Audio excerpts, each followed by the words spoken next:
Hello everybody, welcome to another episode of Cosplay Interview. Today's guest, as you can tell by the music, is a Power Ranger! Especially Discordia cosplay. And today we're going to talk about how he got started in the cosplay business and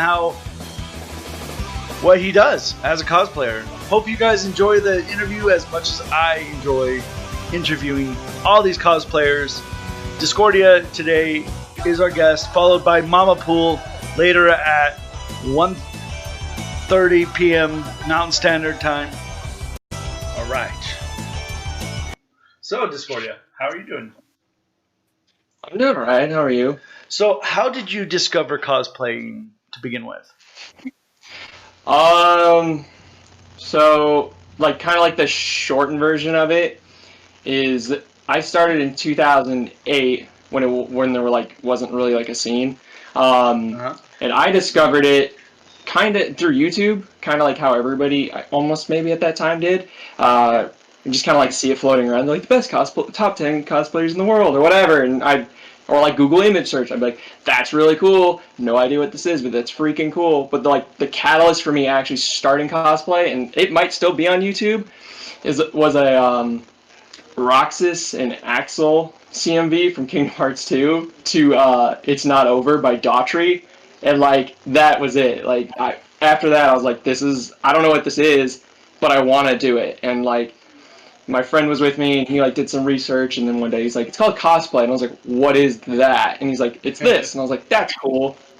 And then later I figured out, because like I said, back then cosplay wasn't anything. So it was even hard to know what a convention was. So I found out what a convention was, and I found out that we were having one back home where I'm from. And so I went to him and was like, yo, they go to these things called conventions. These are all the crazy things you can do. We need to go. And there's one coming up in a few months. We got to go. And that's how I got into it. And it was kind of like a rabbit hole from there. It just got worse with age. So what was your first cosplay then? Roxas from Kingdom Hearts 2. Crazy enough. I wanted to do Sora, but Sora was kind of outside my budget. And my friend didn't know anything about Kingdom Hearts, and I was like, well, Axel's his best friend, you're my best friend, and I kind of dragged him into it, so Roxas was the best fit. It was Roxas, yeah. So you were Roxas, he was Axel? Yeah. Yeah. Nobody will ever find evidence of it. I don't even have evidence of it. Because every time somebody's like, show your first cosplay versus now, I'm like, yo, listen, we had film still, so I was like, I don't know where those are. Well, yeah, back in the early 2000s and 90s, we only dressed up in the Halloween time, and if somebody said, oh, hey, let's go to this convention, it was like, nerd, whatever. And now it's a commonplace thing. Emma says Emma likes your suit. Oh, thank you, Emma. Yeah, I spent a lot of time on this one, apparently. So did you make that suit? I made a good chunk of it, right? So the bodysuit pattern is by Super Geek Designs, and then it was printed by Zentai Zone. And then I would say I did about 80% of the work on the suit itself, the materials, and then I did all the finishes and putting together. Nice. So it's kind of a weird combination. So what are your next 3 cosplay plans? So I'm going to exclude Spidey suits because I'm always doing those. And the list would be just absurd. So the next 3 is maybe this Red Ranger. Technically is on the docket, so maybe I'll do that. I'm working on a Time Force Silver Ranger. I paid somebody else to do it because I wanted it done right. So I paid the same people who did this guy.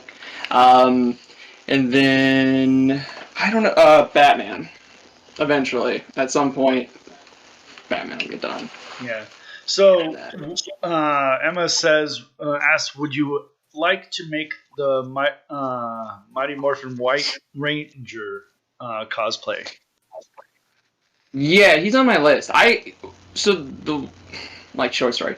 And my mom could attest to this. If she was in here, she would she loves telling people. The White Ranger was my absolute favorite as a child, number 1. So originally he would have been the one I went with for my first Ranger suit. But me being like the total geek I am, I was like, no, I want to like earn it though. Like I want to be the Green Ranger first and really like earn that White Ranger. So when I have it, it's like, yes, this is it. So like at some point, yeah, 100%. Like it's on there. At some point, I'll do it. Yeah, a lot of people like the White Ranger. Yeah, it's true. So, have you ever? Yeah, the White Ranger is my favorite. Yeah. That's yeah. Oh, you gotta admit, it's pretty cool cosplay. Pay my dues. Yes, it needs respect. So, yeah. have you ever been in a cosplay contest? No, I've been in a skit contest.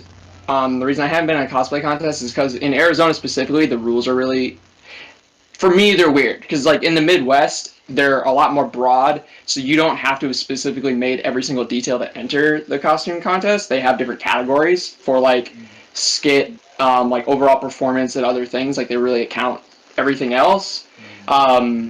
So unfortunately here, we're still in the mindset of like cosplay specifically as craftsmanship. So unfortunately I haven't been able to, but I entered the skit contest at Sabaton a few years ago. Because that was like, because cosplay for me is more of like an acting outlet. So yeah, I've done that, but not like a masquerade yet or anything like that. Yes, Discordia has a cosplay, Emma. All the social links will be on the YouTube channel, but yeah, if you search for Discordia cosplay on Instagram, you can find them. Yeah, I used to be able to just like look up Discordia and you would find me, but yeah, now there's somebody in like Russia who's also Discordia cosplay, and I'm like, don't you hate foolish fool? Don't you hate when that happens? You find the perfect cosplay name, and then all of a sudden it's already taken, or the messed up part. And the messed up part is it wasn't taken when I got it. Like I said, the only other person on Instagram that even had Discordia in their handle was just some normal whatever person that was just like posting it. So I was like, oh great, cool, perfect. Nobody has this. This is the perfect motif for me. I'm going for it. And then like later, I think it was like my girlfriend brought up. She's like, there like is somebody already has it. I was like, what are you talking about? And I looked it up. They already had like thousands of followers. I was like, it took it right from out under me. Let's see if I can just give her the link to your. There it is. All right, so we'll just give the link for Emma real quick. Here you go, Emma. Right there. That's his Instagram. My inconsistent Instagram. Oh, I think for a lot of cosplayers, keeping up your Instagram is a very difficult thing. Yeah, and I was a fool. I have two different ones. I have one for like more of my personal, and then I have one like solely dedicated to Spiderman, and I have various social medias to do the same thing. So like, I don't recommend doing it. It's my own neurosis. So no, I think a lot of people do that. They have their Instagram that they like to post goofy stuff, and they like to that's basically me. And so it's like one does better than the other. Emma says that she has seen your Instagram pics of the Green Rangers, and they are amazing. Yeah, they turned out really good. I did nothing. Yeah, I was just there. I was just the body. He did all the work. Him and Cortex Studios did all the work. I did nothing. Yeah. I was just like, And you're like, how do you want me to work? I'm the model. No, and that's what like, a lot of times cosplayers do. Like, some cosplayers can go above the Call of Duty and like make their own cosplays and design all that and then do the photo shoot. But like a lot of cosplayers are just eye candy. So. Oh yeah, I mean, like ultimately, right? Like it depends on like it's up to each person's like interpretation, which is like the great thing about cosplay, but then also the thing that makes it kind of like deceivingly toxic sometimes. So yeah, totally. So have you seen the toxic side of cosplaying?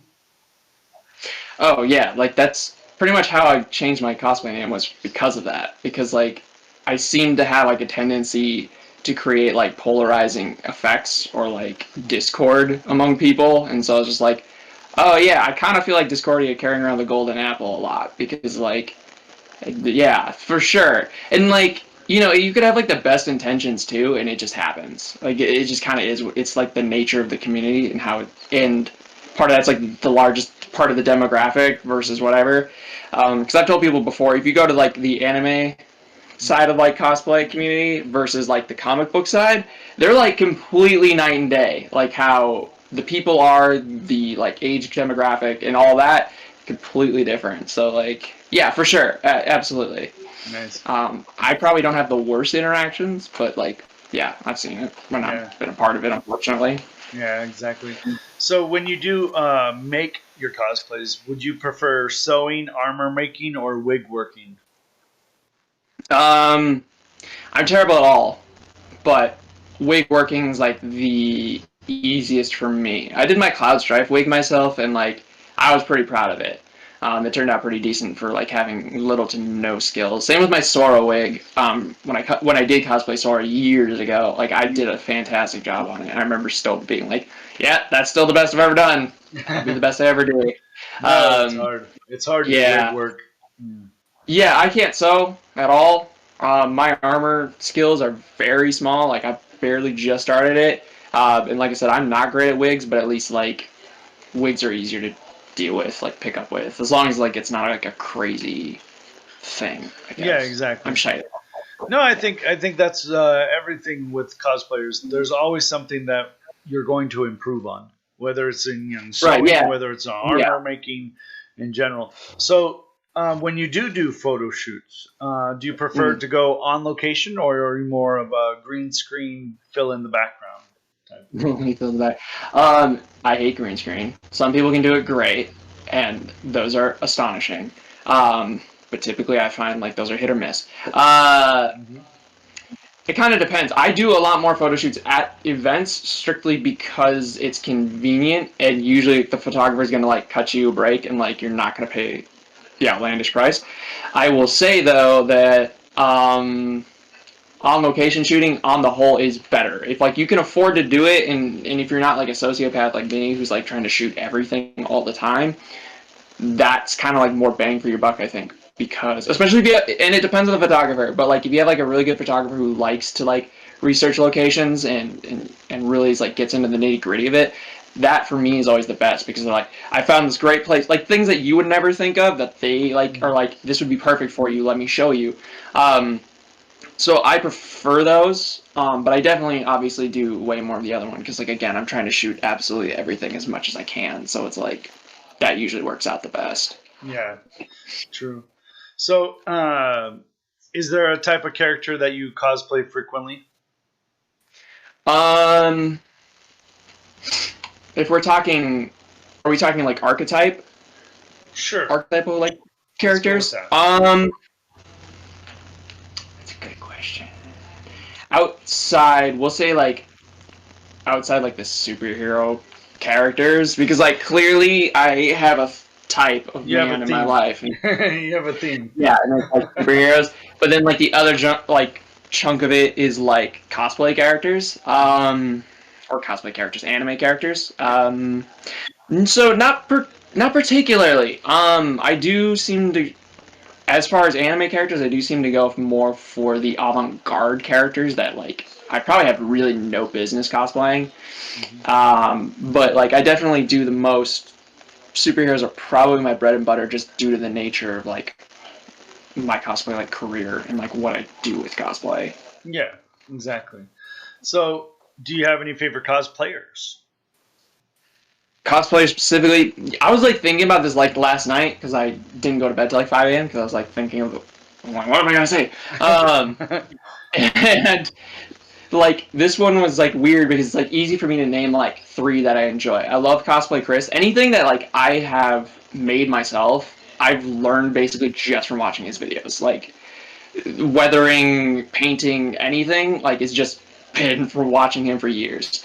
Um, I like Kayla Aaron because she just seems like a genuinely great human being, absolutely stunning human, and just like she could post like a picture of a cat with a caption, and I'd be like, I'm into it. It's not cosplay, but I'm into it. Mm-hmm.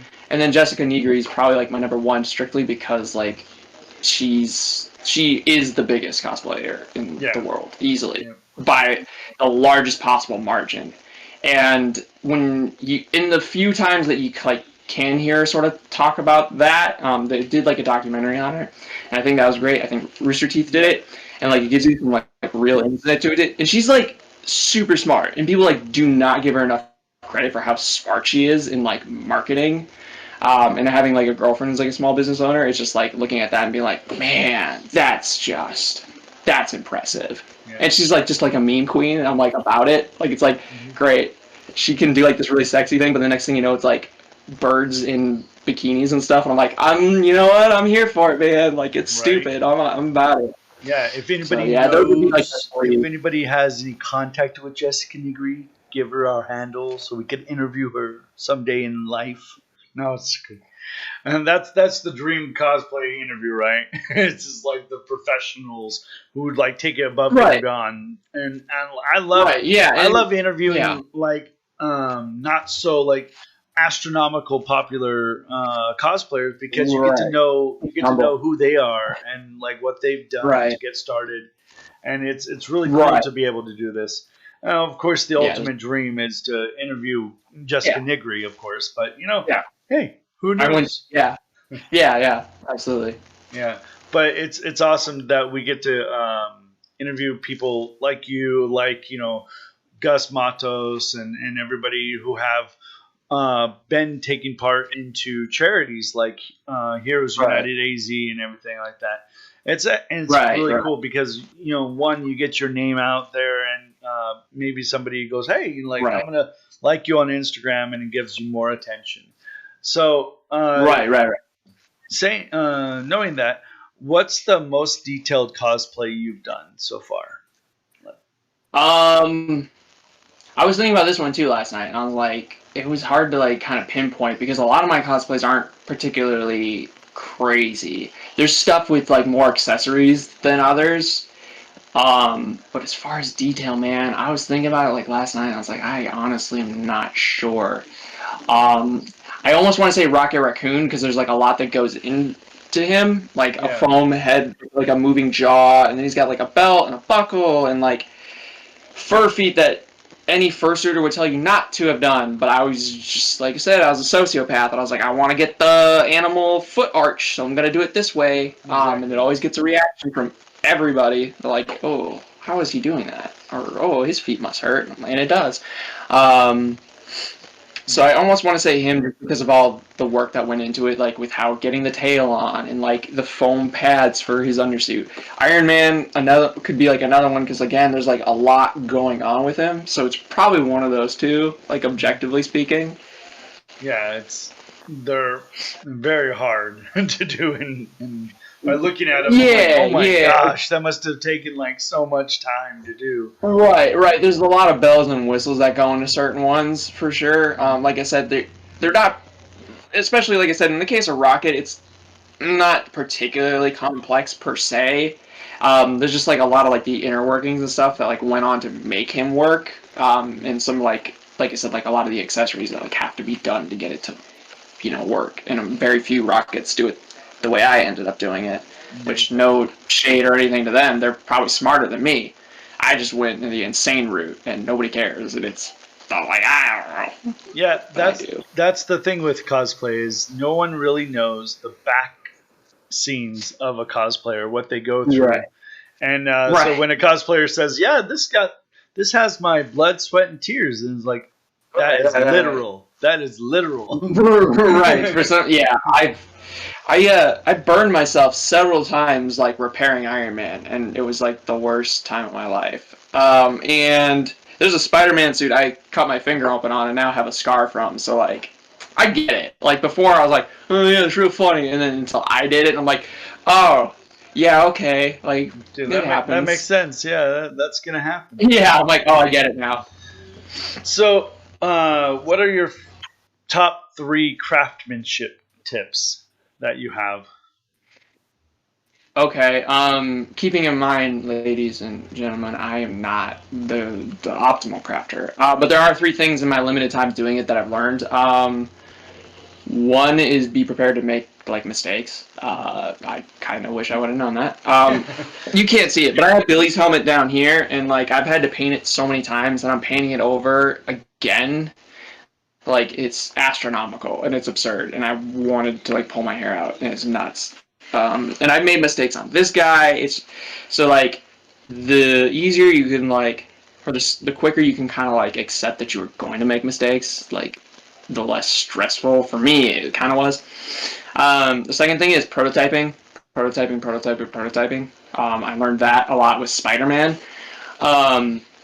If you have the budget and you have the materials, like genuinely, like that would be my number one, prototype something. I had to do Scarlet Spider web shooters, and I did them based off the comic book appearance. So if any of you played the Spider-Man PS4 game, the Scarlet suit, he's got like little cartridges that line his wrist. But in that game, he has really nice pouches that they just slide into, and it's fantastic. In the comic book, that doesn't exist. It's literally just a seamless like bracer of them. And that's the look I was going for, because that's the version I grew up on. That's my favorite version of the suit. So I did that, and basically in the process of doing it, because I didn't know what I was doing, I had a general idea. I didn't look up any tutorials on it, because like nobody I could find had made the version that I was looking at. So like, you know what I mean? I just went for it. And the first brace, like the first one, I messed up. Like if you put it side by side with the second one, it's like night and day. Like the other one looks like Spider-Man was like in a fight with a train and it got ran over. The other one looks like nice and seamless, like right out of the comic book. So, and that was my own, and another thing, and that kind of goes into my third thing, like be prepared for something not to be perfect. I'm the worst at it. 90% of the time I've had to redo these things. It's my own stupidity, like my own fault to be like, that's not quite perfect. And then I like do something that like goes to the point of no return when I have to start all over. And that's kind of what happened with those bracers. They were kind of like coming apart, me thinking like I could fix it, tried fixing it, and then actually made it worse to the point where I was like, I don't know if I could salvage this. So now, you know, I have one bracer that looks like, you know, got hit by a car, and another one that looks immaculate. So those would be like the three big ones, I think, for my time doing it. Nice. So what would be your favorite cosplay you've done? I was thinking about this too yesterday, and I was kind of thinking over, and I wasn't quite sure. Yeah. And I basically narrowed it down to like three choices. It would either be this one, that one, or my first Spidey suit. Each kind of for different reasons. This one, my most memorable moment's been in. This one, because it's basically like my childhood dream. The only thing I wanted basically as a kid was to be a Power Ranger at some capacity. At first it was like, I want to be a real one. Then it was like, I want to be an actor. And then it was like, I just want to like work birthday parties and stuff and like do charity as a Power Ranger. Like that was it. Like that was my thought process. And then Spider-Man was the first suit that I put on that I had like an out of body kind of experience of like, oh, that's not me like in the mirror. That's Spider-Man in the mirror. Like, holy wow, this is different. And I owe like so much to that suit, so it's probably it'd be one of those three for, you know, different reasons. No, exactly. Roll with that. So, what is the worst horror story of cosplay that you've had the unfortunate time to participate in? Yeah, well, given my name, I have plenty. And I was thinking about this like last night too, like a lot, and that's probably what kept me up the most. Was like, what answer do I go with? Because I have a horror story for me, sort of personally, but it was more of like almost like cosplay drama, right? So it's not like a fun like costuming based horror story. It's more like drama that I had zero control of that like really ruined my weekend, and now like every now and then I think about it in the back of my mind, and I'm like, that's terrible. And then, so I was like thinking about it, and I was like, nah, that's too much drama. Like that's like the drama side. That's not like a horror story. And so I kind of thought about it more, and I had to go. I've determined that probably the one that like sticks with me when I think about like things I never would like to like go through again in costume, it's probably as Iron Man. My charity Heroes United, under like the banner put on the cape, we got to work the Special Olympics.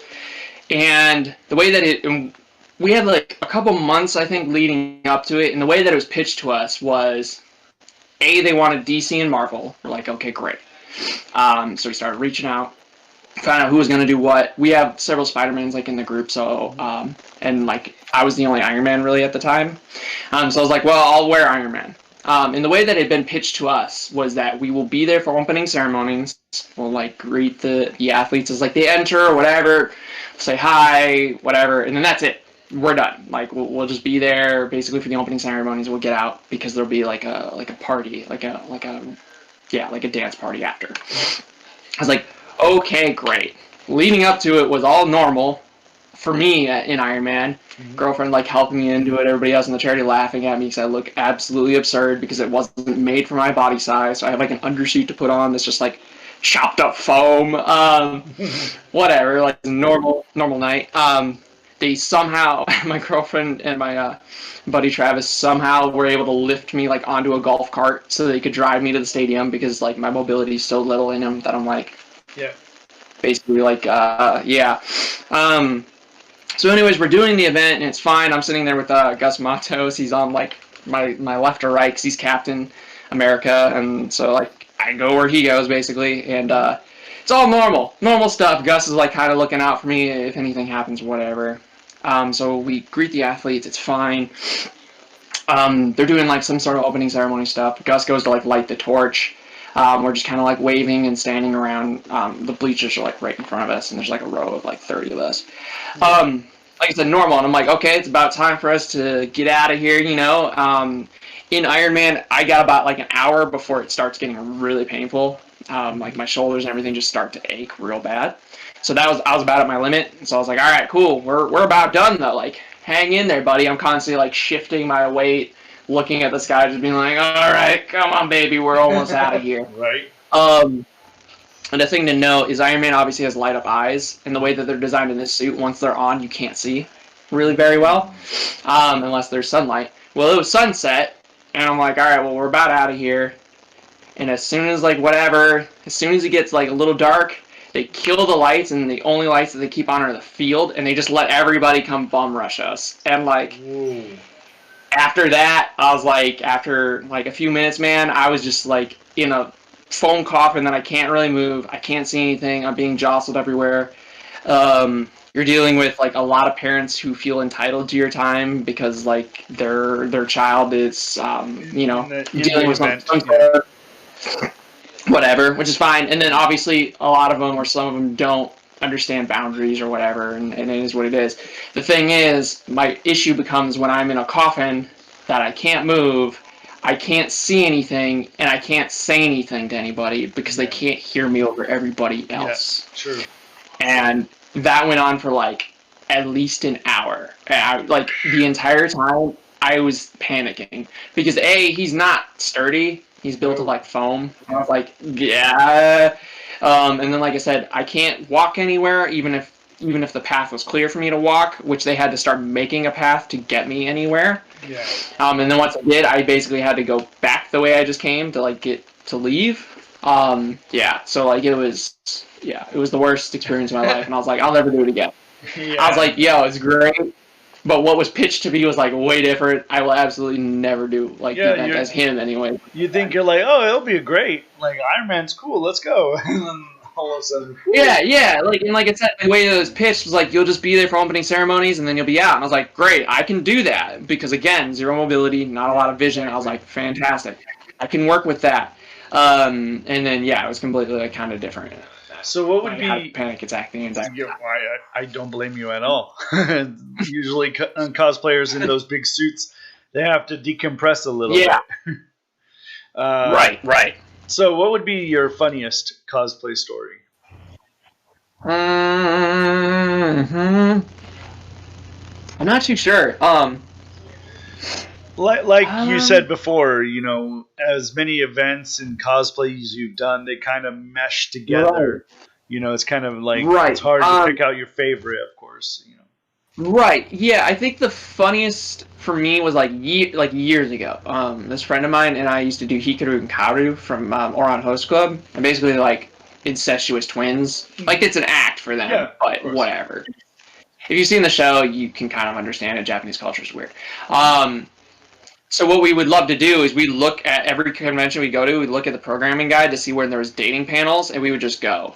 And like almost every time they'd see us like walk in, and they'd immediately be like, "Come up here." And I know like the first time we did it, that's like the exact situation. We're like, "Oh, we should go to this," because it would be kind of funny, especially if like somehow they pulled us up, so or whatever. We didn't really think much of it. We're like, "Let's just go." And so we went. We sat like literally in the back row, and like almost immediately after we sat down, I'm like sitting in my friend's lap because like again, that's their motif or whatever. And like almost immediately, the person like sees us in the crowd. They're like, "You're coming up here," and they're like, "Wait, we already got people." They're like, "I don't care," and they're like. Whipped us up there. It was a good time. So that was probably like one of those was probably my funniest moments. Yeah, it's funny. So, what is one of your favorite character interactions you've had while you were in cosplay? Yeah, so for a long time that was really hard to figure out because we would do, and you and I briefly talked about it before. Like when you've been doing cosplay for like charity for so long. A lot of your interactions, and it sounds like terrible, but like a lot of the interactions just blur together. Like the faces blur together. You know, like especially doing a character like Spiderman. And I don't care who you are. If you say otherwise to this, you're a liar. Spider-Man, cosplaying Spider-Man, Batman, Superman, these essentially like Greek gods of our modern age. You know what reaction you're gonna get. Like if you try to say like, "Oh, I don't think I'm gonna get," like you're a liar. Maybe outside your first time, even me who has like huge self-esteem issues and really thinks they're POS. Like even I like acknowledge when I put that suit on and I go to an event or go somewhere, like I know I'm going to get a reaction from somebody, especially a child. So it all kind of like blends together after a while. Yeah. Yep. And yeah, we do conventions and that question would come up for like a long time. I'm like, man, I don't know. Like if I think about it, like I can pull out an event, but it's not authentic. It wasn't until I think it was Game On Expo last year, I believe it was. My girlfriend and I went. The Arizona Legacy Rangers were there. I didn't necessarily know they were going to be there, so we went for like 2 days. The first day we saw them, and Justin, who like runs it, was dressed up as Ernie, and I was like, "Oh my God, you're dressed up as Ernie! That's fantastic! Nobody ever represents Ernie. He's such a big part of my childhood." And from that, and I made the decision like I'm going to wear Blue Ranger tomorrow because I just finished them, and I want to take a picture with Ernie because again, he was such an important character, like my youth, basically, right? Yeah. And whatever. And I enjoyed the group, and I was like, wanting to like get into the group. So I was like, yeah, let me like go and say hi and like get to know him or whatever. Nobody's gonna like really care. It's a smaller convention, but I'm gonna wear it. So I did it. It was fine. Said hi to Justin. It was a great interaction. We just talked about Power Ranger stuff and whatever for a little bit. Wandered around the vendor hall a bit, and then we're like, okay, let's get out of here. So we're leaving. We're leaving the convention center. We're on our way. I'm more or less decked out still. And I just walk in with my helmet. And my girlfriend's with me, and, of course, because she goes everywhere with me. And a car like drives by on like because we're in downtown Phoenix, so it's like 2 lanes separated by a median. Guy drives by and whatever whips a Yui, and I'm like, think nothing of it. It happens. And all of a sudden, like the car stops, and it's like, "Hey, can my daughter take a picture with you?" And I'm like, "Yeah, sure." He's like, "Thank you so much. Like, she absolutely loves the Power Rangers." And if you're like a Power Rangers cosplayer, you're immediately like, "Yeah, okay, she probably like." Likes the newest season or whatever, like briefly, like has a vague understanding of the characters, like that's the Blue Ranger or something like that, like whatever. Because like that happens even cosplaying like Spider-Man, like where kids like have like a brief understanding depending on what solo interpretation they might watch or whatever. Yeah, exactly. And because I think I might not have, I may be wore Billy like one other time or something at this point, so I kind of knew where I had seen the interaction with like my other few Ranger friends where it's like, yeah, they know solely because they see it and that's why I out, but there's zero representation for Mighty Morphin. So I wasn't like really expecting anything. I was like, okay, yeah, of course though. Like absolutely, I'll make the time. I was like, oh, thank you so much. She's such a huge fan. I was like, okay, yeah, whatever. So I'm like turning. I see like the door start to open. So I immediately like, whip around because like if you've been doing this long enough, like, nah, they don't need to see this. They need to see that guy, whatever. Yeah, exactly.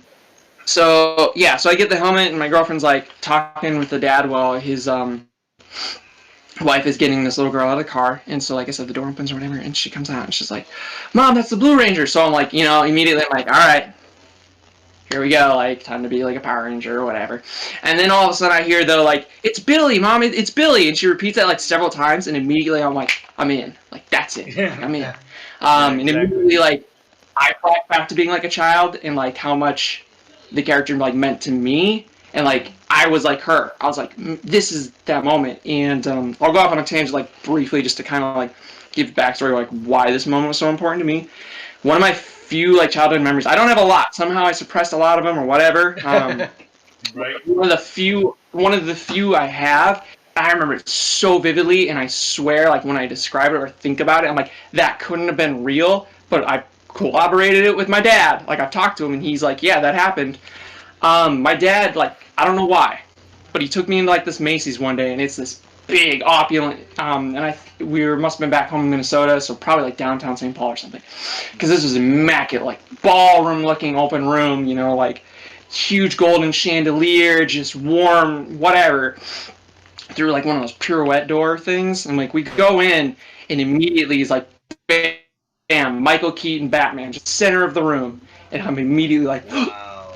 Dad, it's Batman, and like to me it was Batman, and like I didn't want to go near him, I was nervous or whatever, but he made me feel like I was the only one like in the room, and that's how I remember it. But like, and it was so like powerful that's one of the few memories that I like remember my dad like trying to get me to go say hi to Batman and be like, no, because like for me Batman was number one.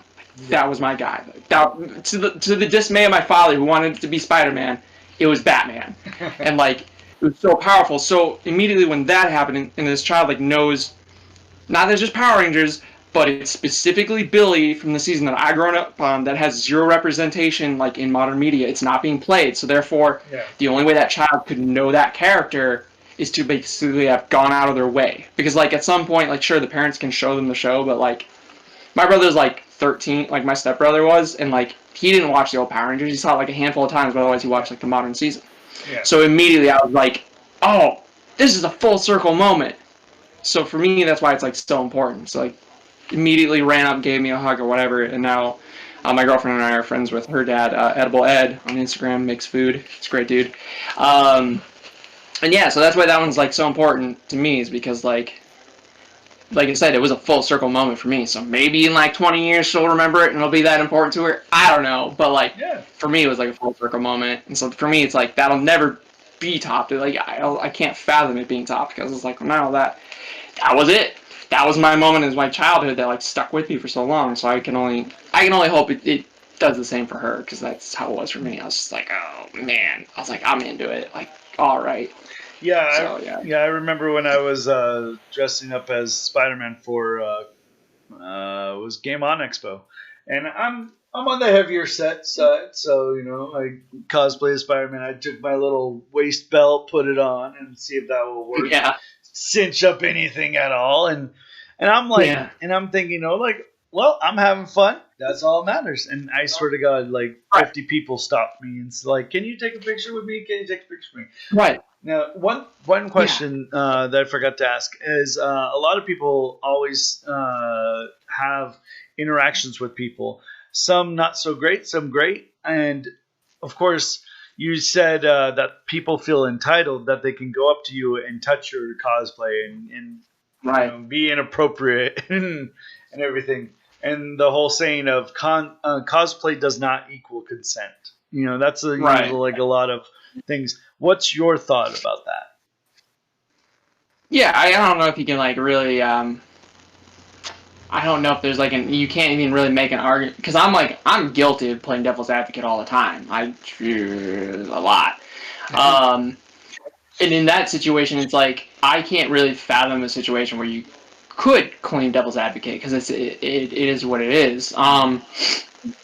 When I first started, and it's different too, because it's how you break it down, right? There's no fathomable defense of like inappropriately touching somebody because of like what they're wearing. Like there isn't. I think where it gets interesting for cosplays not consent is when you verse like what I started and how people interacted with one another versus today. Because when I started, people would full on, if they loved your cosplaying character, they'd full on sprint and tackle you. Yeah. And like that was just part of the community. And it was like whatever. Like you knew if you wore a popular character, that was the risk you were taking. And that was okay with everybody. There was yaoi paddles, which are now banned from all conventions because people would walk up and smack you in the bum with them.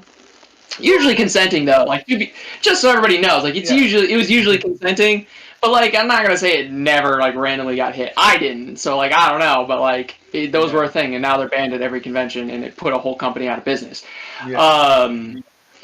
So I think that's where it kind of becomes interesting in that regards, where because it's like before you wouldn't think much of like asking or like giving a hug or something, and now it's a little different. Like I said, like back in the day, like glomping as they called it was like totally normal. So, but it's valid, right? Like when you get older and the community is like more woke now, like you understand like that dude, if he breaks apart, like I do not have the means necessarily to fix him, and if I fix him, he's not going to look as good. I would hate for somebody to like tackle me and destroy this freaking thing, because like that's a lot of money, and like that it's a thing that I can't repair myself. Yeah. So yeah, like I said, I don't. It's really hard to like argue that it's, you know, like I said, invalid sort of thing, because like it is. It's just like the cultures change, we grow, and unfortunately, you know, you pick up bad traits from like older generations because it's a generational thing. Each generation gets better at being like a better society, like better people. Yeah. It's kind of sad that we needed that. Like we needed that campaign, but again, like I said, and this is kind of just goes like side note of like cancel culture. Kind of seems to forget sometimes that like you're raised a certain way because the generation is saying a certain thing, and it's like a slow progression of getting better, right? So like while it's like I said, it's sad that we needed that. I think it's also important to understand that, like I said, people slowly get better over generations. Like I inherited things from like my adoptive parents that weren't necessarily always great or whatever, you know. And like I'm not like the fucking worst. I wasn't like a Nazi or something racist or whatever. But it's important. But my grandfather was a little, you know, and but he's not a bad man. Like he served in the army. Like he's a great dude. He just had to learn to be better, and I think that's what's important. And to remember, also with that campaign in mind, is like it's not just about like canceling somebody who does something. It's about like it should be in my mind, just being about like educating, be like, yeah, this isn't cool, man. Like, yeah, true. I think you'll win more people over, and it'll go farther by using like compassion and understanding. Not saying you got to forgive somebody if they inappropriately touch you. I've been inappropriately touched a couple times, or harassed. Like, so I get it, but it's also being able to be like, to kind of laugh it off. Use it as a peaceful moment. Yeah. And if you can't, cool, forgive him. If you can't, like that's completely understandable. That's your prerogative. We learn in AA, like you can only ask somebody for forgiveness and make like your amends. If they don't accept it, that's okay. So true. That's I guess how I do it. Have you ever cosplayed with a family member? No. Outside, you know, like Halloween, which doesn't count as cosplay. I'm sorry if you think it does. It doesn't. Outside that, no. There was plans to, but then COVID hit, so then it put like an end to any of that. So at this point, no. Maybe eventually. So what are you? Yeah. So what are you doing to cope with the whole COVID-19 and the pandemic? I made a TikTok. That's what I did. That's what I do most of my weekends now. Yeah, that's pretty much it. I just like spend like an afternoon every weekend or every other kind of weekend and just like shoot like 40 to however many TikToks and then just like post them throughout the week. Yeah, there you go. That's really, that's been my like thing, is just like I'll just do that on weekends. Nice. Very nice. Yeah. Hey, that whatever works, right? You know, because any excuse that you can find, you know. Yeah, any excuse to get into cosplay and have fun. Yeah, that's how I looked at it. No, exactly. So, what are your go-to stores for cosplay materials, or full-on cosplays? So it kind of depends. Materials, my girlfriend and I usually go to like Joann's, Michael's. Like a lot of my Spiderman stuff was the stuff that I did do recently was like foam from Michael's, because they have that cheap like new like white cosplay foam that they made. So we did that. So usually those places for like basic materials and stuff. If I'm searching for a particular costume, because I don't really make mine, it depends on what I'm searching. For Spider-Man, there's like 2 go-to companies, and depending on your budget, you'll use them. I've used almost every Spider-Man costume making company at this point. There's only like 1 or 2 that I haven't like dabbled with. And then, like I said, Power Rangers is like another thing, because people have asked me before, like, where'd you get this or whatever, and I always like preface it. I was like, well, listen, it's gonna really depend on your budget. I was like, and what suit you're asking me, because the Red Ranger and Blue Ranger I made on a budget intentionally. This dude, I didn't want anything going wrong, and same with that dude. So I was like, I went to somebody else. So for these guys, I would go to like Anarchy Cosplay. Mainly because they have a monopoly. There's a couple other people, but you're gonna have to like shop around a lot and do like a lot of research and go to like a lot of smaller people to get something together, which is fine. So for Power Rangers, they're kind of my go-to right now if I need something outside like one of these dudes. So otherwise, Zentai Zone. I use Zentai Zone like a lot more than I probably should, but depends on the costume. No, of course. So. What is your favorite cosplay photo of yourself? That's hard to say. Gotta think. It's probably one of the Green Ranger ones because I can't see my face, so the suspension of like disbelief there. A lot of photography too, or cosplay like photography. I first and foremost like to do it because I just love photography. I took it in high school. Like, I genuinely just love photography. That's why I started on Instagram, because I loved photography. And then really cosplay, like taking photos was just for me, for like having them. So like when I'm like super old and I might have kids or grandkids, I can be like, look what your crazy old grandfather or father used to do. Yeah. Ain't that nuts? Yeah. So it's probably one of the Green Ranger ones. But there's like a lot of good ones of like, I like, there's a couple of really good ones that I like of like my Cloud or even like my Rin Matsuoka from Free. There's a couple of Mephisto from Blue Exorcist that I do really adore. So, but probably this guy, probably just because it's like one of the more recent ones. So TK Cosplay and Props says hi. Hey, that's my boy Troy. He makes crazy foam stuff. That's how I learned how to do this. Yep, there you go. No, exactly. So, what is the biggest con that you've cosplayed at? It's gonna sound really lame, but Phoenix Comic Con. Phoenix Comic Con's gotten like progressively bigger every year, but yeah, it's hands down Phoenix Comic Con. And sadly, for better or worse. Sadly, all the cons are canceled this year, and so that's why a lot of cosplayers are going crazy.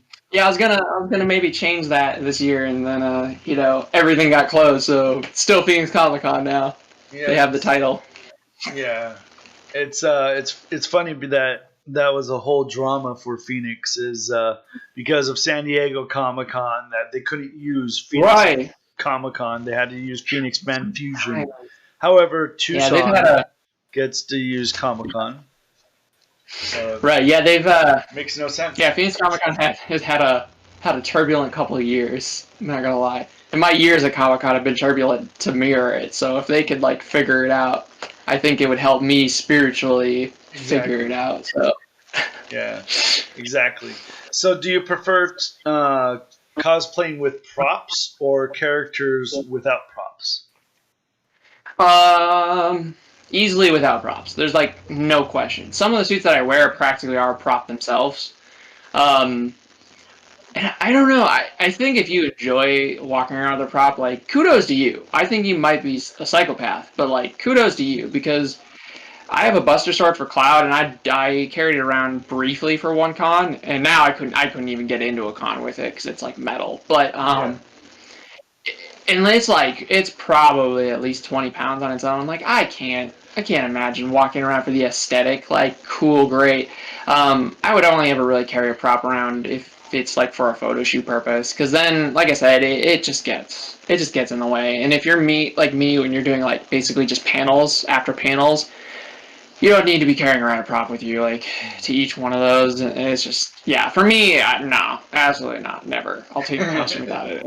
Right, carrying around even the dragon bag, and I'm like, this is in a holster, like waddle slightly or something, like, nah. Now, what about photo shoots? Photo shoots, I think they're great. So photo shoots is like, it's all going to depend on you, the cosplayer.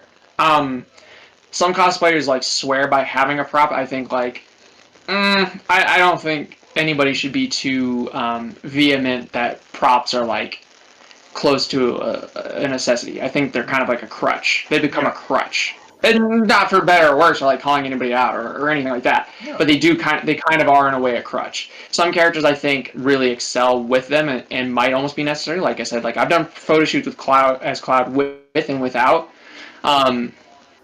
with varying degrees of success. And I think there's pros and cons to each. I think without them, you have to get like ingenuitive and sort of like really think about your body language and your posing more. Yeah. When you have a prop there, while you do still have to think about it, you have, like I said, you have something to like lean on. It's like worst case scenario, hold it in like a cool way. Yeah. And then it's just like the photographer telling you like hold it this way or that way. So yeah, so I think either or, it depends on the character. Kylo Ren, like you're gonna kind of want to like a lightsaber. You could do it without it, but like you're gonna kind of want a lightsaber. There's certain characters where like. Right. It benefits. Ruby from Ruby probably wants like this cool scythe gun thing. It depends. Exactly.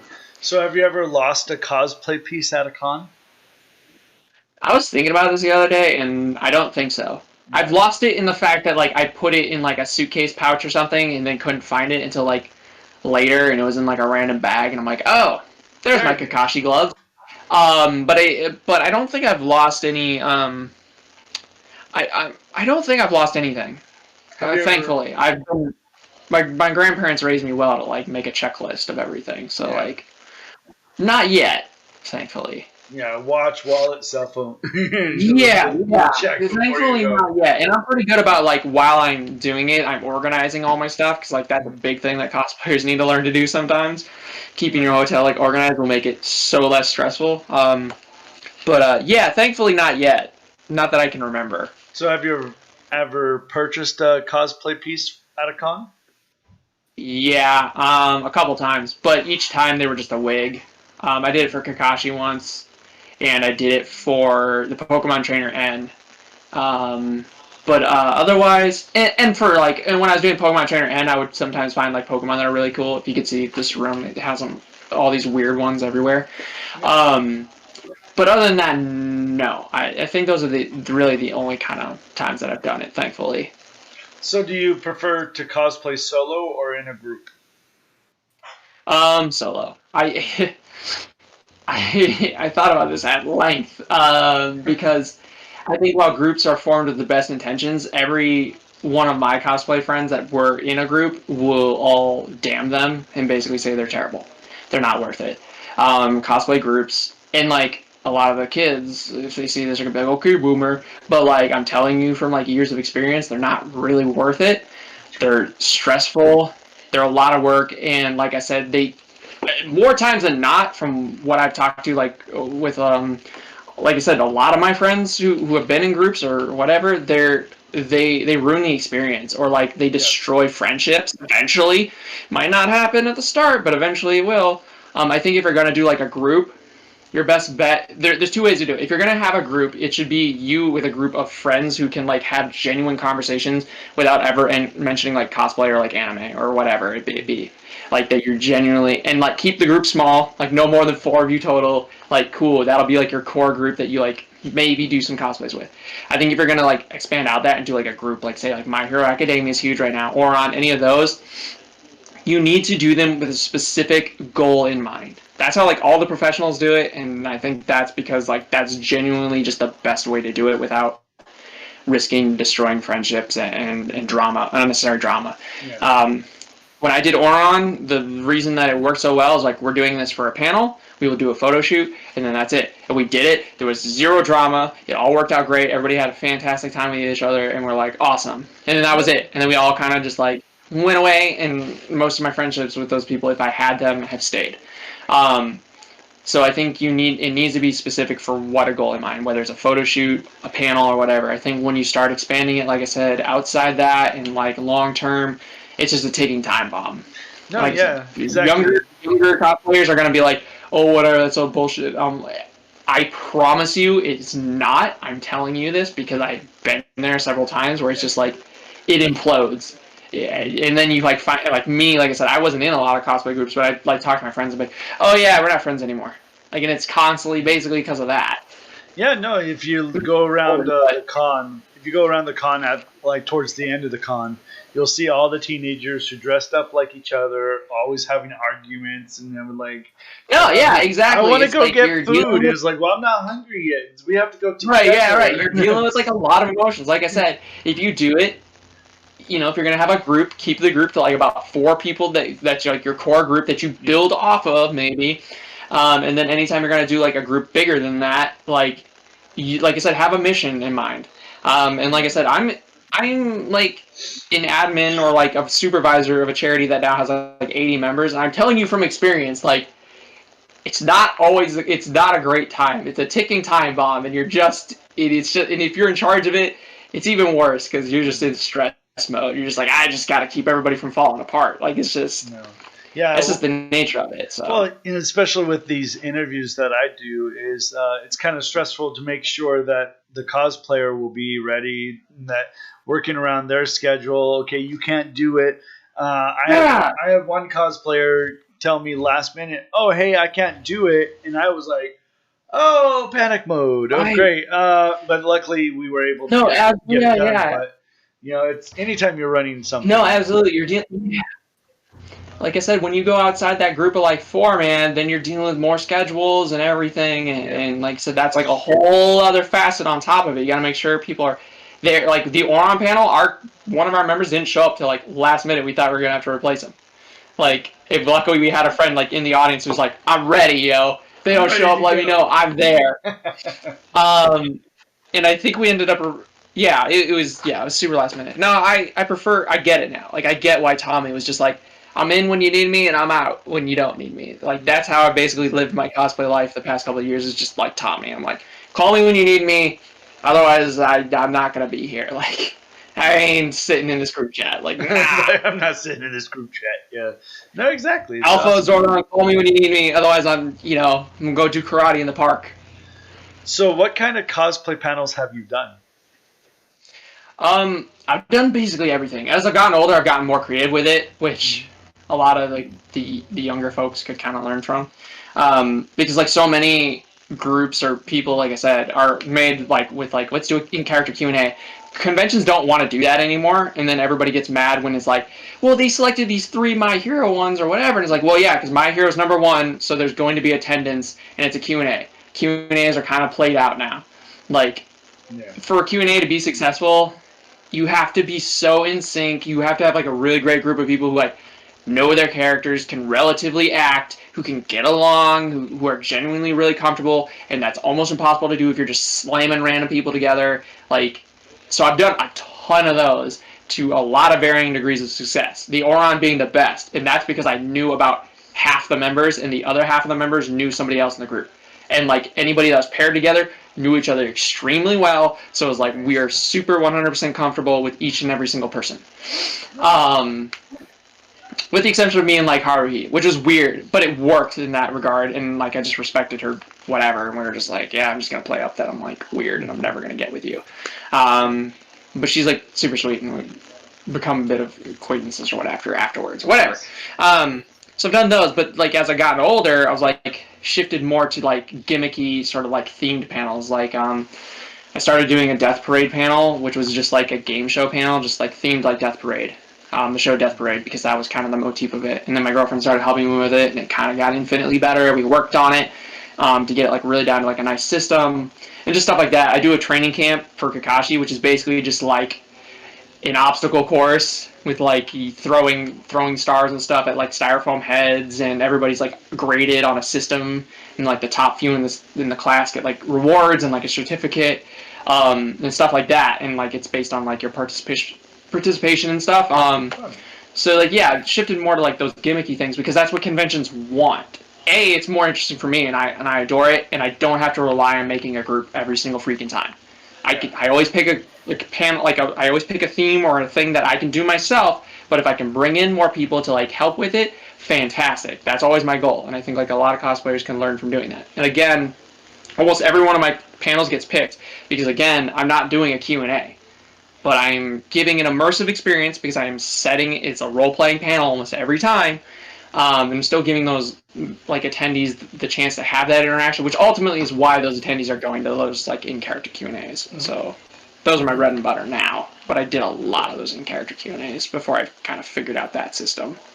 Yeah, I'm thinking of doing a cosplay panel when they come back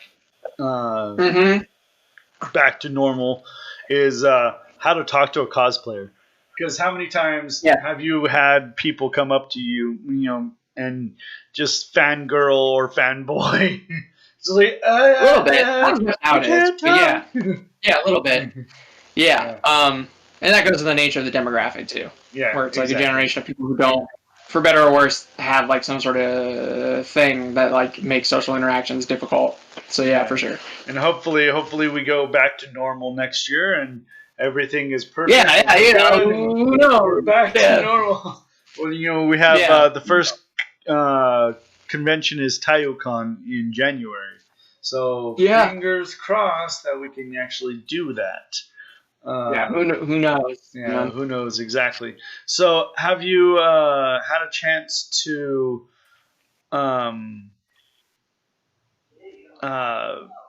like you said, you're not the most creative type of person. Like you don't make your cosplays. Like, do you buy more cosplays than make them, or would you say it's a good even? Yeah. As far as commission them. As far as like cosplay goes, I'm not a creative person. Outside of cosplay, like sure. But yeah, so I easily buy more, and that was just because like when I started cosplaying, I didn't know how to do anything. And so that's kind of how it stuck. And as I've gotten older, I've had less time to like sort of pick up those skills. So it's became a thing of like, do I want to invest all this time getting really good at sewing just so I can do this, or would I rather like save that time and just pay somebody like overseas to like make it? So like, yeah, easily I buy everything. Yeah, and that's just like, again, to me, it's never been about like the craftsmanship. It's been about the love of like the characters and the theatrical acting side of it. So can you move around like a Power Ranger then? Relatively, like I'm not as like well equipped as some other people. Relatively, I would say I know some very minor karate or like that, and so like enough to like sell it to like a 5-year-old, like a 6-year-old who maybe who's barely maybe started.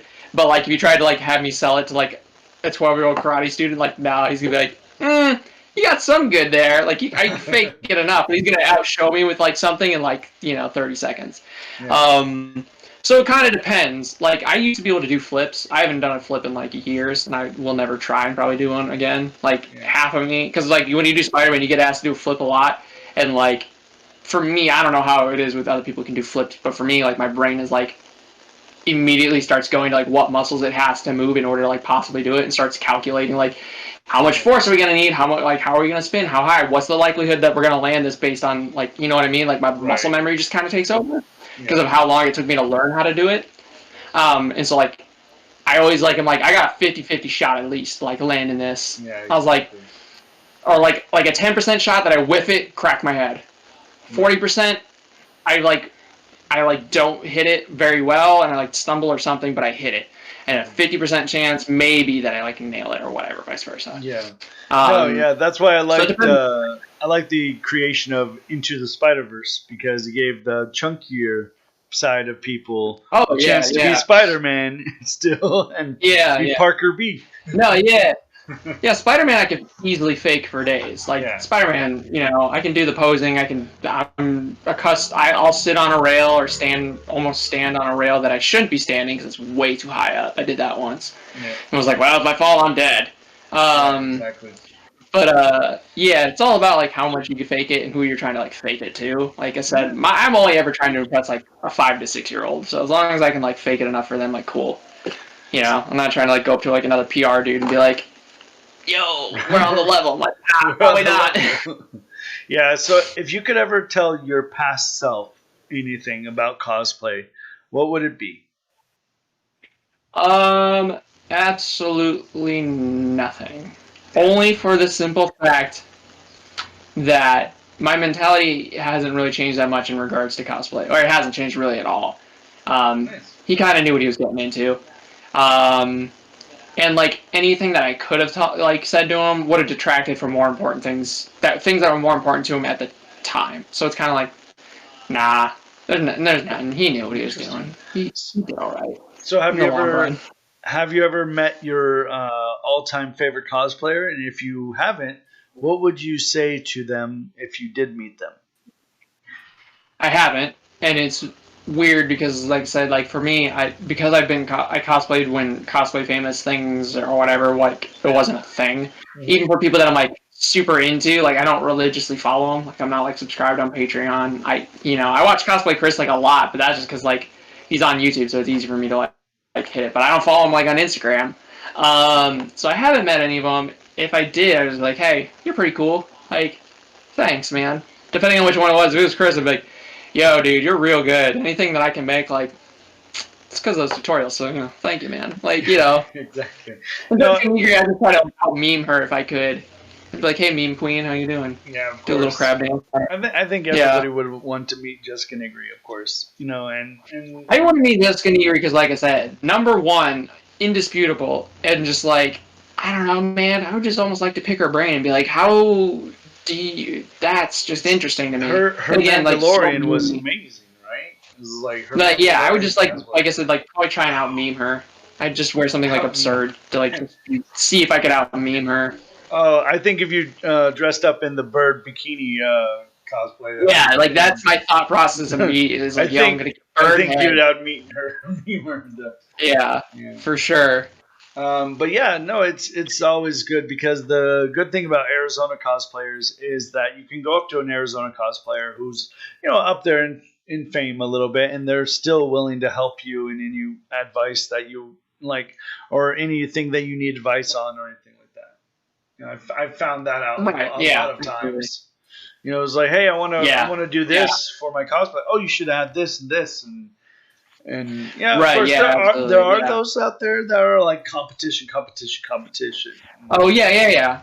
That's just the nature of cosplay. Yeah, it's the nature of it. So, what is your ultimate dream cosplay? Would it have to be Tommy, or was that your ultimate dream cosplay? So, it's weird because like I always used to like come up with. It's so weird because I always set like a dream cosplay, and then like before I know it, I've hit it. Like when I started, it was like I want a really nice Spiderman costume, and it took a long time for like the technology to catch up before you could have like a Spiderman costume that was really nice quality without paying an outrageous amount that wasn't like the Tobey Maguire suit, basically. Yeah. For like the longest time, the nicest suit you could get was a Tobey Maguire replica, and it was gonna be like $600 forever for the longest time until the RPC studio came along and changed the game. So for a long time it was that. Then I got that, and I was like, well, what's the next possible thing? Then it was Tommy. I was like, well, that was the other childhood dream, so Tommy. And then I got Tommy. And then I was like, well, okay, what else could I possibly do? I was like, Alphonse Elric would be cool. Like, that's like a weird thing that'll never happen. I got Alphonse Elric. I was like, all right, Iron Man, because like Iron Man would be cool. And then that happened. And before Iron Man, it was Rocket. And I was like, Rocket would be cool because I really love him, but there's no way I'm going to be able to get like a fur head and the tail and the fur feet and really do it. And then I met a friend who's like, I've always wanted to do Groot, and like basically made Rocket. And I was like, okay. So the only thing I could possibly fathom left is a prop shop garage, Leonardo, Jim Henson style like costume. That's it. Like once I do that, it's over. There's absolutely nothing else I could possibly fathom that would top that. Because that's the turtle I grew up with watching, so that would have to be it now. No, I stumbled across their page before and about the whole Ninja Turtle cosplay. I was I've been a fan for a big time. Wow, yeah, that's amazing, amazing work. Yeah. That would be for the past probably couple years. That's been like my #1 outside probably Tommy would be like one of those. Yeah. And I've talked to him about it a couple times, but just like never had the money for it. So like that would be the #1. Like if I ever came in like a chunk of money. I think for the full-on cosplay with everything included, it's about $3,600. Yeah. When I talked to him, it was $2,600, but it might have gone up because they're They're nice, and he's constantly improving too. They're nice. So yeah, that would be the number one. I'd be done after that. I'd be like, all right, I'd quit now. We're good. We're no more cosplays. Yeah. I would probably at that point officially retire and be like, all right, this is what I'm working with. Yeah, exactly. Tommy and Leonardo. No. Yeah, I would be like, all right, I'm good. Like, I don't need anything else. If I died after that or whatever, like, fantastic. I did it. I think my ultimate dream cosplay would be the Iron Man suit from fullbodyarmor.com. It's a full-on armor suit, opens up, voice changer, everything, $10,000. I'm like, holy that'd be nuts. Cow. Be good. But, yeah, as long as you could like make use of that, good use of that $10,000, man. Worth it. Of course, yeah. And then like the cool thing is you can step out of the cosplay too as well. Yeah. It opens that's up. Nuts. I was like, what the heck? It's like that is the coolest. Yeah, that's nuts. That's nuts. But of course we all have the dream, and so you think and you're constantly trying to think, okay, what else can I do? What else can I do? Right. Maybe I've been fortunate for you is sewing. Right, yeah. It's I've been fortunate in the past couple of years since like I moved to Arizona to like basically slowly check mark everything off the list where I have to keep like inventing like a new one that's like feasible or whatever. Yeah, because a lot of times is like the older we get, the more money we have to be able to buy cosplays. Right. Yeah, that's what happens when you get adult money. Start buying this stuff. Adult Next money. will be a green motorcycle. No. Yeah. Good luck with that. Yeah. Never. I would fall over on it. I couldn't. Yeah, I couldn't do that. I was like, nope, I'm good. Yeah. No. So, what's the most difficult cosplay you've done? Where it's just like, well, it kind of apart, or it kind of depends. Making was the Blue Ranger because like I was so out of my depth. Like I had no business doing the work on it that I like did do on it because I had zero experience crafting absolutely anything, and immediately I'm like, I gotta make a helmet. Like I have this helmet kit. I gotta paint it. I gotta put a visor in it. I gotta make sure it clasps. It's wearable. Like I never even painted anything before, and I just bought like a can of spray paint and figured it out. I never built anything from foam before, so I did that. Yeah, and like the belts too, and just stuff like that. Like so easily Billy, just for the simple fact of, like I said, I was out of my depth. I had no business being like, I'm gonna do Billy, and then somehow I did it just by like virtue of like I don't know, winging it. And then easily, like, the most difficult to wear is Iron Man. Because, like I said, after, like, an hour, I'm just, like, in excruciating pain after, like, 2. So it's, like, most difficult to wear, and then easily most difficult to, like, put together. Mm-hmm. It's time-consuming. So, in your opinion, what makes a cosplayer a pro cosplayer? If you get paid to do it.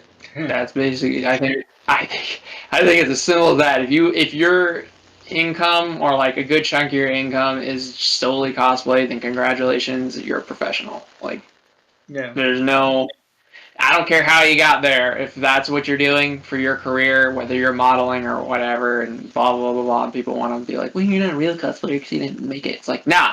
I don't care. Like, you think I care if Michael Keaton made his Batsuit? Like, no, he didn't make his Batsuit, and it was still important to me. Like, you don't go up to Michael Keaton and be like, well, you're not really Batman. It's like, now he's Batman. So, yeah, if you're getting paid to do cosplay, then, and it's like a good chunk of, like, I would say, like I said, like a good chunk, because it's one thing to, like, make money off of cosplay, but, like, nickels and dimes, but, like, if it's basically your sole income, or at least, like, half your income, I would say, congratulations, you're a professional. Yeah, exactly. It's like, I could call myself a professional interviewer all I want, it just it doesn't make it true. Yeah, that's just, and that just comes from my upbringing, because my grandfather was like a CEO of like a paper supply company, and so like, until you get paid for it, I think he told me this like once too, is like, until you get paid for it, it's not like your career, or it's not like your job, so it's like, okay. Yeah. So that, for better or worse, that's my thoughts on it. So, what are your favorite parts of cosplaying? Like, what makes it? The favorite part of cosplay is like I get to feel like a worthwhile human being again, and if anybody wants any context of that, go watch the Batman Beyond Return of Joker movie, and that's all you'll need. You'll get why I say that. So for me, yeah, it's because I get to feel like a worthwhile human being again. Makes sense. So, like everything, there's good and there's evil of everything. So, what are the bad things of cosplaying? It's basically the like toxic community of it, or like the toxic side of it. I've told people it's the downside of cosplay is that it parades around like it was still like 2008, where it's like this open, accepting community where it loves everybody and everybody's accepted. When in reality, that's like the farthest from the truth. It's a facade. It's not really there. It's on the outside. And then when you get into it, you realize, especially in the, like I said, the anime, more so the anime side of it, where like the demographics like a lot of younger and people are like trying to figure themselves out and whatever. And like we're in this age of like cancel culture and whatever. And like when you put that many people with that kind of power at that young of an age who don't understand, like I said, that like that people aren't human or are human and like they make mistakes, and they're not old enough to have really made the mistakes, so they're quick to be like, that's you know what I mean? So I would say like it's true. That's his biggest problem. And it comes in like a lot of forms. It's not just people like canceling people for no reason or whatever. There's still like a boring racism. Because we had to have a whole movement about like cosplay not being consent. So it's this idea that like, yeah, cosplay is like this loving, great thing, and it's like, no, it's not. And I'm telling you this because I've had plenty of friends like falling apart over it, like all the time for like either things that like they didn't do or they did something stupid one time, and so then now everybody hates them or whatever, or this dude's being canceled, that person's being canceled, like that person's being told they shouldn't cosplay that character because they're black or whatever, or they're white. So it's like whatever. Right. So it's like no, it's not 2008. It's not back then. And not to say like 2008 was great. I'm just saying like from my perspective. Yeah. From my perspective is the idea that cosplay still wants to maintain this image of like of being a great and accepting community when it's like really it's like no, you probably just haven't seen the underside of it. Like and you haven't seen like the person who like is having a mental breakdown. You're like or seeing your friend have a mental breakdown or something. Yeah. Or whatever, because they got screwed over by another friend, or like they're trying to do a panel and like everybody bailed on them last minute, like, and just like stuff like that, or being told like, oh, you're too big, or you're too fat, or you're whatever, yeah. And it's like, so like, no, it's not. And the sooner that everybody can acknowledge, like, ooh, yeah, there's a lot that's kind of going on there, like the sooner it can be that place that everybody wants to be, and it never will be 100%. Yeah. There's too much ego and there's too many of these other things that going on because now there's a lot of money involved.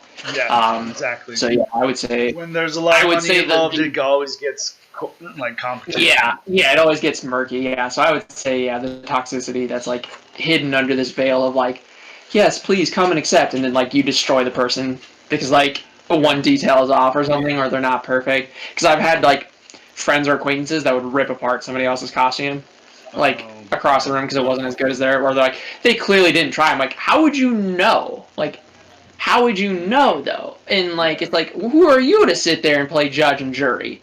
Well, like maybe they're intentionally choosing to be a casual version of that character for the simple fact that like, no, they weren't ready to do the full thing, so that's fine. Like, so yeah, but yeah, I think that a long time ago, cosplay was usually set for, oh, we have a movie premiere. Can you cosplay as the character, right. So that we can have more people get to the premiere, right? Yeah. So the authenticity of the character was always needed. Now, right, we have this is my own gender bend, or this is my own rendition of the character, and people are like, oh, that's kind of cool. But there's still those people who are like, no, you don't look like the part. Like me, right. I have a big root beer belly, as I like to call it, and if I put in a Spidey suit, it's gonna be like Spidey on retirement. Fine, thanks to Spider-Verse. Yeah, it's thanks to Spider-Verse we have Parker V now. Yeah, but yeah. So what do? Is I put on a weight belt and I try to cinch it up as much as I can, so I can kind of look like the Spider-Man that everybody knows.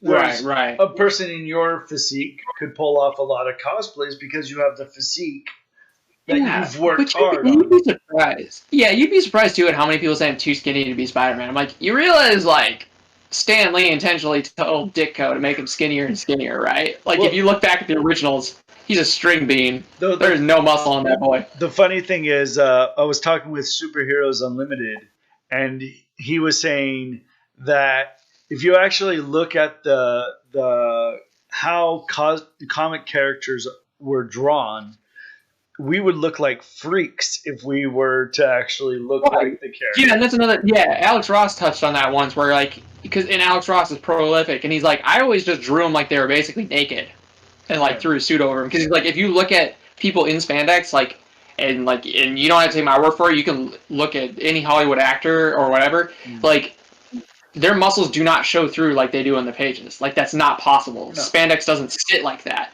That's why, like, Ben Affleck in Batman, if nobody knows, I'm sorry to, like, tell you this, there's a muscle suit under there. Like, that's not his actual...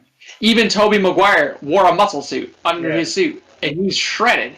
So it's like, yeah, absolutely, yeah, it's one of those things where it's like, yeah, we're welcoming, but it's like, right. About 50-50. It depends on who you are. Exactly. It's always a type of thing. I'm going to just send Tammy a message real quick to get her in the waiting room real quick.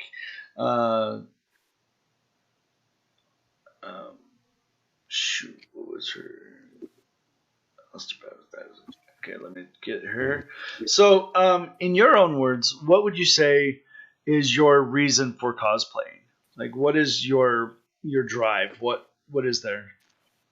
Like I said, part of it, the reason I continue to do it is get to feel like a worthwhile person again. I think another part of it is like that's just kind of what I wanted to do as a kid. As far as like the superhero stuff, like that's what I wanted to be. I wanted to help people, but I didn't know like I didn't really want to be a police officer. I didn't want to like be a soldier and like go to war or whatever. Like and so like for me, this became my way of like being able to like help out. So I think that's what keeps me doing it. Is being able to like help out people in my brand of way of helping people. So for as little as it does. And you do help out with Heroes United and put on the cape and everything, and like, so why do you do that? Because the last thing my adoptive mother ever told me was that she was proud of me, and I hadn't done anything to deserve that. That was basically like on her deathbed. That was the last thing she said, and I was like, I've done nothing to deserve that. I have done essentially the opposite to deserve anything like that. So that was like the big push. I had always kind of wanted to do cosplay charity because again, that as a child I wanted to be a Power Ranger, and if that was the way to do it, that's how I'm going to do it. Or Spiderman, like that's how I'm going to do it. But that was like the thing. That was like the catalyst that really like pushed me. I was like, I have done absolutely. And I think at that point I'd even been in the charity for a year and hadn't done a single event. And that was the catalyst. It was like, I have done nothing to earn this woman's praises in my entire life. I have achieved nothing. I've done nothing. I've done the exact opposite of anything. So that's the big thing that like keeps me going, and like also how my girlfriend has said like I'm a gatekeeper of Spider-Man sometimes, and I'm like that's probably why, because it's not just putting on a suit because it's fun. Like for me it's a big deal. For me it's like no, it's redemption and being able to live up also to that praise from the woman who raised me because I didn't deserve it, and I still don't think I do. So like for me that's like what keeps me going and wanting to do it. I think that's what every cosplayer goes through every once in a while. Is just like the whole they go through the body image, they go through their own personal image, their own type of attitude or anything, you know? Right. Yeah. It's different for everybody. Like for me, it was just like fun. When I started, it was like fun, but I didn't go back, and I took like a couple of years off, and I didn't come, and I like came back briefly into cosplay because I thought whatever, but like I said, like I didn't really start cosplaying, especially doing like charity stuff until that, and then that changed everything. My whole perspective and everything changed, and then the more I did it, like I said, the more my perspective or whatever changed, and less about like cosplaying at conventions and sort of the other characters, and like that's how superheroes became my bread and butters because I did it more and more, and I was like, no, I got to keep doing this. So I don't know, that snowball effect. Yeah, exactly, and the whole thing with cosplay is it's like you want to be like the character, and do you feel that you would get more attention if you look like the character than if you have your own like version of the character? Yeah, absolutely. There's plenty of, I won't name people. There's plenty of people that try to bank on looking semi like XYZ person. And to me, it's a little whatever. Like, it's a little like disingenuous. It's a little much. Some people like, yeah, there's plenty of people that do it, and it's kind of disingenuous. There's other people that aren't afraid to be like T Stunning Spidey is a huge like kind of influence for me. He's never shied away from being like, I'm African American, and this is who I am, this is me personally, and like what, and everybody like loves it, and like he's created his own brand and his own even like designs of the Spider-Man suit and stuff. So I think it depends. One of the things that he said too is like you have to know how to market yourself and have a gimmick, and for him it was like he could do acrobatics and he could do like wrestling. He knew how to like fake getting hit because he knew how to do like wrestling and stuff, and then of course he's passionate. So I think if you look like the character, right, you have like an easier time to like coast, but it's only gonna last so long. Like Tom Holland's only gonna be Spider-Man for so long, and then they're gonna replace him. Robert Downey Jr. was Iron Man for only so long, so depending on when you got into that, like your shelf life it might be more kind of limited before kids kind of stop caring. Maybe I don't know, or people might stop caring. Yeah. Well, they just. I think you definitely they killed off Iron Man, so. Right. Yeah. So yeah. Like, I definitely think. Robert Downey Jr. was the only. It's like saying Ryan Reynolds is not Deadpool. It's like he made Deadpool. He's right. He is the Deadpool. Yeah. Yeah. Exactly. Yeah. I think you have an easier time for sure. But part of it also is like effort and knowing how to market yourself. Yep. Those people are going to have an easier time because again they can coast on the fact like, oh my god, especially like popular characters like Spider-Man and stuff. It's like, oh my god, you look exactly like Tom Holland, even if that person doesn't even really look like Tom Holland, because because of who that character like appeals to, the wide spread appeal, and like teenage girls or whatever are going to be like, oh my god, you're so cute, and that's why they're going to follow you, and you can know absolutely nothing about Spider-Man and it won't matter, and blah blah blah blah blah. Exactly. So like. Easily, I think undisputably those people have an easier time at it because, like I said, they have like that head start of like, I look like this, and then it's like, all right, you just got to get a real nice suit and then find some people to take photos, and like, and that's kind of it. And a lot of the times, like the algorithm or whatever is going to take care of you. Yeah, exactly. If you don't have that, you have to work like twice as hard. You got to actually learn how to like really market and whatever. So, awesome. Yeah. Well.